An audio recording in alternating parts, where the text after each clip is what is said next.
ঢাকার পল্টন, গুলিস্তান কিংবা শাহবাগ চত্বর, একসময় এই পুরো জোনটিতে যদি সাধারণ মানুষ বা বিরোধী দলের কেউ রাজনৈতিক অধিকারের দাবিতে রাজপথে নামত, তবে একটি নাম শুনলেই তাদের রক্ত হিম হয়ে যেত। তিনি হলেন ডিএমপির রমনা বিভাগের সাবেক বিতর্কিত অতিরিক্ত উপকমিশনার এডিসি হারুনুর রশিদ। পল্টন ও শাহবাগ এলাকায় তৎকালীন সময়ে তার ক্ষমতা এমন এক চূড়ায় ছিল যে বলা হতো তার ভয়ে বাঘে মহিষে এক ঘাটে জল খায়। যে কোনো প্রকার যৌক্তিক আন্দোলন মানেই অবলীলায় ক্রাউডাউন করতে তেরে যেতেন হারুন। পোশাকের দম্ভে তার কোনো মায়া দয়াও ছিল না। দোষী কিংবা নির্দোষ কাউকে পিটিয়ে হাত পা ভেঙে দেওয়া, কাউকে শাহবাগ থানার অন্ধকার লকআপে ঢুকিয়ে বুট দিয়ে পিষে ফেলা ছিল তার নিত্যদিনের খেল। কিন্তু ক্ষমতার লাঠি যে চিরকাল এক হাতে থাকে না, নিয়তি তা বুঝিয়ে দিল ঢাকার বারডেম হাসপাতালের একটি অন্ধকার চার দেওয়ালের ভেতর। 2023 সালের সেপ্টেম্বর মাসের সেই বহুল আলোচিত রাত। বারডেম হাসপাতালের ইটিটি রুমের ভেতরে এডিসি হারুন এবং ডিএমপির ক্রাইম বিভাগের আরেক অতিরিক্ত উপকমিশনার সানজিদা আফরিন নিপার মধ্যকার বিশেষ গোপন সাক্ষাৎ হাতে নাতে ধরে ফেলেন সানজিদার স্বামী, রাষ্ট্রপতি তৎকালীন এপিএস আজিজুল হক মামুন। মামুন যখন তার কিছু বন্ধুবান্ধব এবং ছাত্রলীগ নেতাকে সাথে নিয়ে হাসপাতালে ঢোকেন, তখন শুরু হয় এক মারাত্মক হাতাহাতি। অপমানিত হারুন সেই রাতে নিজের ক্ষমতার অপব্যবহার করে শাহবাগ থানায় ডেকে এনে ছাত্রলীগের কেন্দ্রীয় নেতাদের উপর পৈশাচিক নির্যাতন চালান। কিন্তু এই পরকীয়া এবং মারামারির কেলেঙ্কারি যখন জনসম্মুখে আসে, তখন পুরো দেশের মানুষ স্তব্ধ হয়ে যায়। ঘটনার পর তৎকালীন সরকার হারুনকে প্রথমে রংপুর রেঞ্জে বদলি এবং পরবর্তীতে সাময়িক বরখাস্ত করে। যদিও জুলাই আন্দোলনের সময় তাকে আবারও ঢাকায় ফেরানো হয়। অন্যদিকে সানজিদাকেও রংপুরে বদলির আদেশ দেওয়া হলেও তিনি ধূর্ততার সাথে তদবির করে ডিএমপিতেই থেকে যান। কিন্তু 2024 সালের 24-এর গণ অভ্যুত্থানের পর ক্ষমতার তাসের ঘর এক রাতে ভেঙে পড়ে। হারুন, সানজিদা এবং এপিএস মামুন এই তিনজনকেই ওএসডি করে ইনঅ্যাক্টিভ করে দেওয়া হয়। আজ 2026 সালের এই জুলাই মাসে দাঁড়িয়ে স্বরাষ্ট্র মন্ত্রণালয়ের গোপন সূত্র বলছে, ওএসডি হওয়ায় এই তিনজনই বর্তমানে ঢাকায় গৃহবন্দী বা নজরদারিতে রয়েছেন। এডিসি সানজিদা এবং এডিসি হারুনকে এখন ক্ষমতার চেয়ার ছেড়ে নিয়মিত চোরের মতো পুলিশ কমান্ড সেন্টারে গিয়ে হাজিরা খাতায় সই দিয়ে আসতে হচ্ছে। আর যে এপিএস মামুন এবং সানজিদাকে নিয়ে এত কাণ্ড হয়েছিল, ওএসডি হওয়ার পর তারা এখন লোকলজ্জা ভুলে একসঙ্গে দিন কাটাচ্ছেন।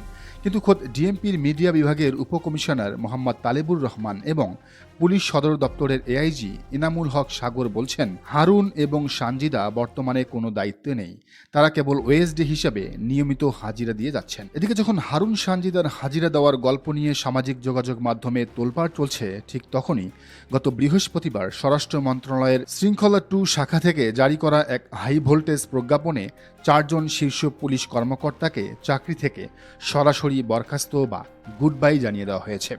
সিনিয়র সচিব মঞ্জুর মোর্শেদ চৌধুরীর সই করা এই প্রজ্ঞাপনে স্পষ্ট জানানো হয়েছে, সরকারি কর্মচারী শৃঙ্খলা এবং আপিল বিধিমালা 2018 লঙ্ঘনের দায়ে দীর্ঘদিন কর্মস্থলে অনুপস্থিত থাকা, দায়িত্ব পালন থেকে পলায়ন এবং মারাত্মক অসদাচরণের অভিযোগ বিভাগীয় তদন্তে প্রমাণিত হওয়ায় এই 4 কর্মকর্তাকে চূড়ান্ত বরখাস্ত করা হলো।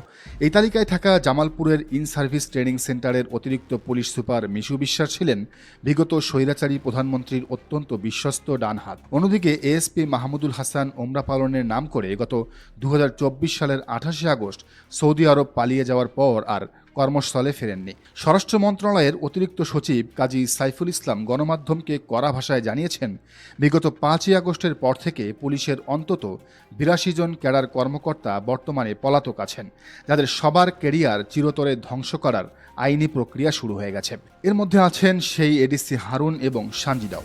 স্বরাষ্ট্র মন্ত্রণালয়ের এই সাম্প্রতিক অ্যাকশন তো কেবল হিমশৈলার চূড়ামাত্র। 24-এর গণ অভ্যুত্থানের পর থেকে কর্মস্থলে অনুপস্থিত এবং পলাতক থাকা 57 জন হাই প্রোফাইল পুলিশ কর্মকর্তাকে বরখাস্ত সহ কঠিন শাস্তির আওতায় আনার চূড়ান্ত সিদ্ধান্ত নিয়েছে সরকার। এই 57 জনের তালিকাটি মূলত বাংলাদেশের বিগত 15 বছরের ইতিহাসের সবচেয়ে অন্ধকার এবং রক্তমাখা ব্ল্যাকলিস্ট। এই তালিকায় যারা আছেন তারা প্রত্যেকেই বিগত 1.5 দশকে বিএনপি, জামায়াত এবং শিবিরের নেতাকর্মীদের উপর ভয়ঙ্কর ও পৈশাচিক ক্র্যাকডাউন চালিয়েছেন। এদের অনেকের বিরুদ্ধে সরাসরি বিরোধী দলের নেতাদের গুম করা, ঠান্ডা মাথায় গুলি করে হত্যা করা এবং আয়নাঘরের মতো গোপন টর্চার সেল পরিচালনার নিখুঁত এবং অকাট্য প্রমাণ মিলেছে। এই তালিকার 1 নম্বরেই রয়েছে এডিসি হারুনুর রশিদের নাম। আরও আছেন ছাত্রলীগের সাবেক সেক্রেটারি গোলাম রাব্বানীর আপন ভাই এএসপি গোলাম রুহানি, যার বিরুদ্ধে জুলাই গণ অভ্যুত্থানের সময় সাধারণ শিক্ষার্থীদের উপর মতিঝিলে সরাসরি স্নাইপার এবং চাইনিজ রাইফেল দিয়ে গুলি চালানোর চাক্ষুষ অভিযোগ রয়েছে। তালিকায় আরও আছেন সাবেক উপ পুলিশ কমিশনার কাজী আশরাফুল আজিম, মানস কুমার পোদ্দার, এটিইউ এর সাবেক কর্মকর্তা মোহাম্মদ সানোয়ার হোসেন সহ প্রায় ডজন খানেক এসপি এবং অতিরিক্ত এসপি পদমর্যাদার কর্মকর্তা। এদের প্রত্যেকেই ছিলেন বিগত ফ্যাসিবাদী ব্যবস্থার এক একটি দানবীয় স্তম্ভ, যারা ইউনিফর্মের আড়ালে দলীয় ক্যাডারের ভূমিকা পালন করেছেন। এই 57 জন পলাতক এবং সাময়িক বরখাস্ত থাকা পুলিশ কর্মকর্তার ফাইল যখন স্বরাষ্ট্র মন্ত্রণালয়ের টেবিল থেকে বিচারিক ট্রাইব্যুনালে স্থানান্তরিত হচ্ছে, তখন বাংলাদেশের রাজনৈতিক অঙ্গনের 2 শীর্ষ মেরু থেকে এসেছে এক অভূতপূর্ব এবং ইস্পাত কঠিন ঘোষণা। বর্তমান রাজনৈতিক প্রেক্ষাপটে বিএনপির শীর্ষ নেতা তারেক রহমান এবং বাংলাদেশ জামায়াতে ইসলামীর আমির ডাক্তার শফিকুর রহমান দুজনই এই খুনি এবং গণহত্যাকারী পুলিশ কর্মকর্তাদের ব্যাপারে জিরো টলারেন্স বা শতভাগ কঠোর অবস্থান নিয়েছেন। প্রধানমন্ত্রী এবং বিরোধী দলীয় নেতার মধ্যে এই একটি বিষয়ে কোনো দ্বিমত বা লুপ হোল নেই যে যারা এদেশের সাধারণ মানুষের ট্যাক্সের টাকায় অস্ত্র কিনে সেই অস্ত্র দিয়ে 24 জুলাইয়ে রিফাত, মুগ্ধ আর আবু সাইদদের বুকে গুলি চালিয়েছে, তাদের কোনো ধরনের রাষ্ট্রীয় বা আইনি ছাড় দেওয়া হবে না। ডাক্তার শফিকুর রহমান ইতিমধ্যেই বিভিন্ন জনসভায় স্পষ্ট করে দিয়েছেন যে যারা বিগত 15 বছর ধরে জামাত শিবির এবং বিরোধী দলের হাজার হাজার নেতাকর্মীকে বিনা বিচারে গুম করেছে, পঙ্গু করেছে এবং মায়ের কোল খালি করেছে, তাদের বিচার এই বাংলার মাটিতেই হবে। কোনো ওএসডি বা থার্ড কান্ট্রি বা সুইজারল্যান্ডে পালিয়ে গিয়েও এই দানবরা পার পাবে না। তাদের ব্যাংক অ্যাকাউন্ট ফ্রিজ করা এবং সমস্ত অবৈধ সম্পত্তি বাজেয়াপ্ত করার কাজ দ্রুত গতিতে এগিয়ে চলছে। রাত বাড়ছে ঢাকার ডিএমপির কমান্ড সেন্টারের উপর। এডিসি হারুন আর সানজিদারা যখন প্রতিদিন হাজিরা খাতার পাতায় সই করে মুখ লুকিয়ে বেরিয়ে যান, তখন তাদের চোখের সামনে হয়তো ভেসে ওঠে সেই পুরনো দিনগুলোর কথা, যখন তাদের একটা মাত্র গালির আওয়াজে শাহবাগের রাজপথ কেঁপে উঠত। ক্ষমতার মোহে অন্ধ হয়ে যারা নিজেদের খোদার সমকক্ষ মনে করতেন, আজ স্বরাষ্ট্র মন্ত্রণালয়ের 57 জনের এই ব্ল্যাকলিস্ট আর এই 4 কর্মকর্তার বরখাস্তের প্রজ্ঞাপন প্রমাণ করে দিল ইউনিফর্ম পরে জনগণের বুকে গুলি চালালে শেষ পর্যন্ত নিয়তির চাবুক কতটা নির্মম হয়ে পিঠে এসে পড়ে। বাংলাদেশ এখন এক নতুন ভোরের মুখোমুখি, আর এই 57 জন ফ্যাসিবাদের দোসরদের দৃষ্টান্তমূলক আইনি সাজা এবং জেলের অন্ধকার প্রকোষ্ঠ নিশ্চিত করাই হবে নতুন স্বাধীন বাংলাদেশের আইনের শাসন এবং প্রকৃত ইনসাফ কায়েমের মূল ভিত্তি। খেলা মাত্র শুরু হলো। এই জল্লাদদের শেষ পরিণতি কোথায় গিয়ে থামে তা দেখার জন্য পুরো দেশ উন্মুখ হয়ে আছে। দর্শক, বিষয়টিকে আপনি কিভাবে দেখছেন জানার মন্তব্যের ঘরে। আর এই চ্যানেলে নতুন হলে অবশ্যই সাবস্ক্রাইব করুন এবং বেল আইকনটি বাজিয়ে রাখুন, যাতে পরবর্তী ভিডিওর নোটিফিকেশন আপনি পান।